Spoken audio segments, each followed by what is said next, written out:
আমাদের বকুল তলায় বসেছে মেলা দেখতে যাব আমি তুমি।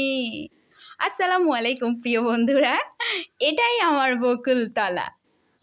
আমার শাড়িটা আমার মেয়ে পরেছে, এটা আমার অনেক পুরানো শাড়ি, যদিও নতুন শাড়ি, অনেক পুরনো শাড়ি। আমার বিয়ের সময় আমার মামা আমাকে দিয়েছিল, তো পরা হয়নি। আজকে আমার মেয়ে বের করে পরলো। আর মেয়েরা মায়ের শাড়ি পরতে অনেক পছন্দ করে, মায়ের ড্রেস পরতে অনেক পছন্দ করে।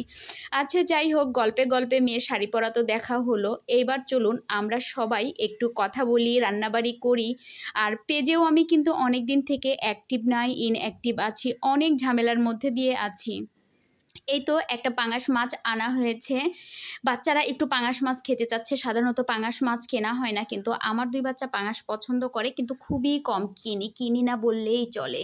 তো এইটাকে এখন কাটিকুটি করতে হবে। তার আগে আমার মেয়ে একটু খেলছে, তাই আমিও ওর সাথে ঘুরে ফিরে মেয়ের সাথে ছোট্ট হয়ে খেলাগুলা দেখছি। ভালোই লাগে, কিন্তু বাচ্চাদের সাথে যখন সঙ্গ দেওয়া হয় তখন নিজের মনটাও বাচ্চা হয়ে যায়, দুঃখও ভুলে থাকা যায়।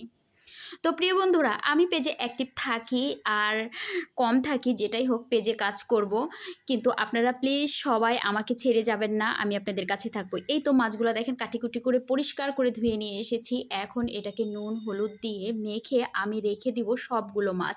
এতে হয় কি সুবিধা, কি রান্নার সময় আমার যেই কয় পিস দরকার বের করতে পারবো, কিংবা বাচ্চারা যদি ভাজি খেতে চায় তাতেও 2-1 পিস করে বের করে ভাজি করা যায় যে কোনো সময়, জাস্ট খালি আধা ঘন্টা আগে বের করলেই হয়। এই লেসটাকে খুব সুন্দর করে কাটলাম। আমার ছেলে লেস খেতে বেশ পছন্দ করে, তাই একটু সুন্দর করে নিয়েছি। ছেলে খাবে তো তাই। আর পাঙাশের তেলেই কিন্তু পাঙাশ রান্না করে ফেলবো। এটা হচ্ছে কলিজাটা মেয়েকে ভেজে দিব। আমার মেয়ে মাছের কলিজা, মুরগির কলিজা খেতে মাশাল্লাহ বেশ পছন্দ করে। মাছের পিসগুলো আমার একটু বড় বড় না হলে হয় না, ছোট মাছ হলেও পিস বড় করে ফেলি। কয়েকদিন থেকে খড়ির চুলায় রান্না করছি। খড়ির চুলায় রান্না করতে কষ্ট হলেও ভালোই লাগে। তো যাই হোক, যখন যেমন পরিস্থিতি তেমন রান্না করতে হয়। বাসায় অনেক খড়িও জমে গেছে। এদিকে কাঁকরোলা আলু ভাজি করে নিয়েছি, পাঙাশ মাছ ভাজি করে নিয়েছি, আর পাঙাশের ঝোল করব, ভাত রান্না করা হয়ে গেছে। তো প্রিয় বন্ধুরা, আপনারা সবাই কেমন আছেন? এই দেখেন কথায় কথায় রান্না করতে করতে না বৃষ্টি চলে আসছে। আমি তরকারি বসিয়ে দিয়ে নিচে গিয়েছিলাম, এসে দেখি বৃষ্টি হচ্ছে কথা শুনে আমার মেয়ে আবার ছাতা নিয়ে চলে আসলো। এই হচ্ছে মেয়েরা মায়ের কষ্ট দেখলে অনেক সহযোগিতা করে। যাই হোক, এই তো রান্নাবাড়ি হয়ে গেল। পাঙাশের ঝোল করেছি, এদিকে একটু মুরগির তরকারি, এই তো ভাজি আর ভাতটাও আমি সবগুলো রান্নায় খড়ির চুলা করেছি। তো প্রিয় বন্ধুরা, সকলেই কিন্তু ভালো থাকবেন, সকলেই সকলের পাশে থাকবেন। যেহেতু আমরা পেজে কাজ করছি, কেউ দেখা যায় বিভিন্ন ঝামেলায়, বিশেষ করে আমরা মেয়েরাই বিভিন্ন ঝামেলায় পেজে কিন্তু অ্যাক্টিভ থাকতে পারি না।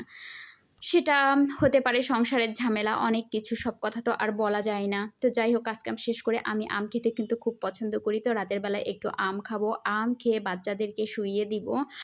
আমার মনে হয় আম খেলে একবেলা ভাত না খেলেও চলে, তাই আমি খাবার খাওয়ার আগে সাধারণত আম খেয়ে নিই। এই তো মশারি টাঙানো হয়ে গেছে, ওদেরকে শুইয়ে দিব। তো প্রিয় বন্ধুরা, সবাই ভালো থাকবেন। আল্লাহ হাফেজ।